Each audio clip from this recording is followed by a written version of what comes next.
A study by the National Resource Defense Council, a climate defense group, found that Syracuse drinking water has one of the highest levels of lead in the country. Darlene Medley founded Families for Lead Freedom Now in 2020, following her twin baby's lead poisoning. You know, you go through the process of feeling like a failure because your main job is to protect your kids.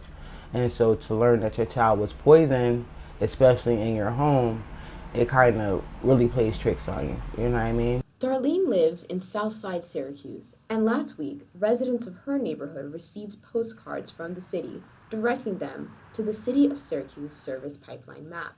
Here, Darlene saw her address was connected to lead pipes. That was a huge slap in the face. That was. Especially to look up my own address and to see, oh, look, there's a little blue dot. What does the blue dot indicate? I have a lead service pipe, right?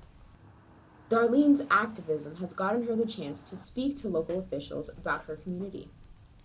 So by me going back and forth to Albany a lot, I have met a lot of the elected officials. John Mannion is one of my favorites, I'm not going to lie. Mr. Mannion is kind of one of the only ones who has had representatives even come and knock on my door. As far as Mr. Williams goes, like, I remember meeting him a while ago before he got into office, and he seemed like he was a great guy, and then it seems like he got in office and forgot where he came from. We spoke to another Syracuse resident who told us although he voted for John Mannion, he feels that both campaigns have not done enough to address this issue.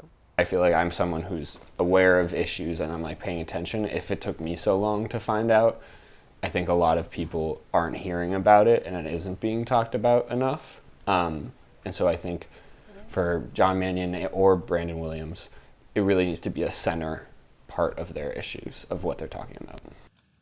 Members of the National Resource Defense Council are calling out Brandon Williams for voting against the infrastructure bill that was meant to help replace lead pipes in Syracuse. With Mannion sitting on the Environmental Committee in Congress, many voters are hoping he will make that change. For NCC News, I'm Nayla Grand-Pierre.